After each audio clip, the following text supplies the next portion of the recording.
Hi Audrey. Hi Carlie. When I was doing my grocery shopping today, I couldn't help but notice how many Halloween things were in the stores. And I was remembering about how much my little girls loved Halloween and how fun it was to get all the Halloween decorations out. And one of their favorite things were Halloween storybooks. Some of their favorite books were Halloween stories. And so I found this book, and it looks like it would be a really good story. It's called Room on the Broom. And I thought that maybe some night when Mom is too tired to read any more stories, maybe you would like to have me read you one. So I'm going to do that right now. Room on the Broom. I think it's about witches. The witch had a cat and a hat that was black, and long ginger hair in a braid down her back. How the cat purred and how the witch grinned as they sat on their broomstick and flew through the wind. But how the witch wailed and how the cat spat when the wind blew so wildly it blew off her hat. Oh no, witches need their hats. Down, cried the witch, and they flew to the ground. They searched for the hat, but no hat could be found. Then out of the bushes, on thundering paws, there bounded a dog with the hat in his jaws. He dropped it politely and then eagerly said, as the witch pulled the hat firmly down on her head, "I'm a dog, as keen as can be. Is there room on the broom for a dog like me?" "Yes," cried the witch, and the dog clambered on. The witch tapped the broomstick and whoosh, they were gone. So here's the pictures. We can see here's the dog coming in. He's got the hat, and the witch puts it back on her head, and then the dog hops on the broom, and off they go. That's probably why this story is called Room on a Broom. Over the fields and the forest they flew. The dog wagged his tail, and the stormy wind blew. The witch laughed out loud and held onto her hat, but away blew the bow from her braid, just like that. Oh no. So here she is. She's got her hat this time, but now look, the little bow on her braid blew right away. She's going to have to go down again and look for it. Down, cried the witch, and they flew to the ground. They searched for the bow, but no bow could be found. Then out from a tree with an ear-splitting shriek, there flapped a green bird with a bow in her beak. She dropped it politely and bent her head low, and then said, as the witch tied the braid in a bow, "I'm a bird, as green as can be. Is there room on the broom for a bird like me?" "Yes," cried the witch, and so the bird fluttered on. The witch tapped the broomstick and whoosh, they were gone. Now, I don't know about you girls, but what I'm wondering is, why does the bird have to fly on a broom? Because birds can fly on their own, but maybe it just wanted to ride on the broom.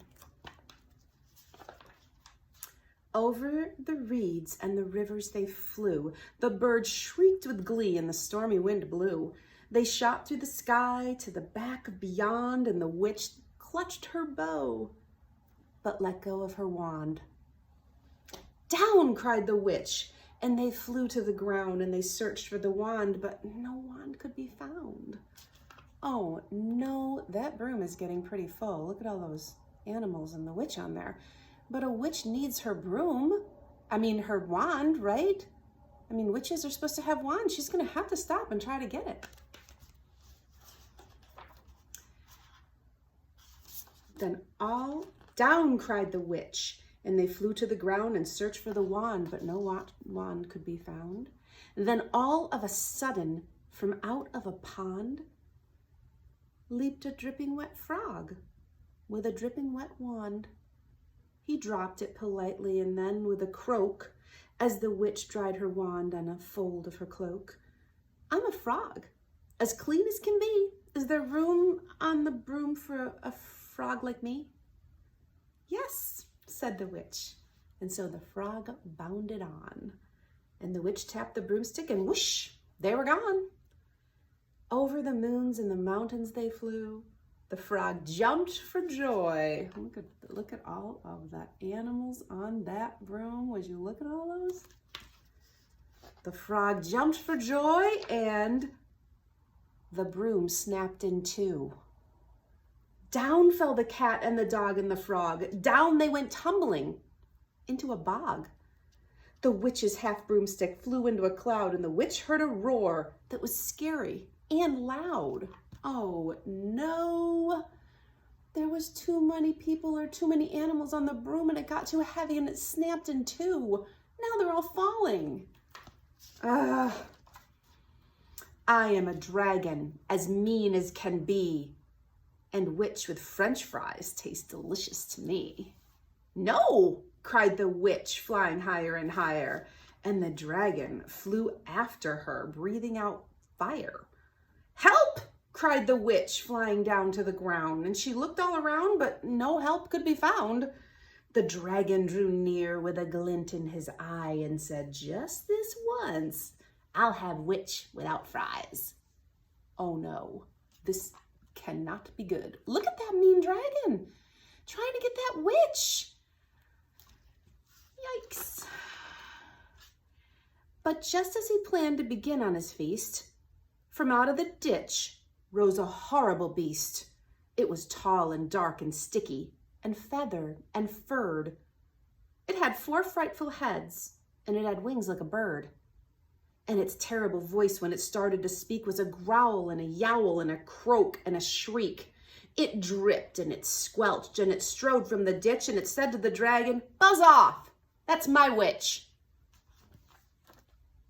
Check that out. That dragon looks kind of scared, and I think he should be. The dragon drew back and he started to shake. I'm sorry, he sputtered. I made a mistake. It's nice to have met you, but now I must fly. And he spread out his wings and was off through the sky. Then down flew the bird, and down jumped the frog, and down climbed the cat, and phew, said the dog. And thank you, oh thank you, the grateful witch cried. Without you, I'd be in that dragon's insides. Oh, look at that. All of those animals that she gave a ride to, they saved her from the dragon. They pretended to be a monster to scare him off. And then she filled up her cauldron and said with a grin, find something, everyone, throw something in. And so the frog found a lily, and the cat found a cone, and the bird found a twig, and the dog found a bone. And they threw them all in, and the witch stirred it well, and while she was stirring, she muttered a spell. Iggity, ziggity, zaggity, zoom! And then out rose, what do you think it's going to be? A truly magnificent broom, with seats for the witch and the cat and the dog, and a nest for the bird and a pool for the frog. Yes, cried the witch, and they all clambered on, and the witch tapped the broomstick and whoosh, they were gone. Oh, check it out. That's a souped up broom. It's a luxury model. That looks like it's going to be a really good ride. And it's not even going to be uncomfortable.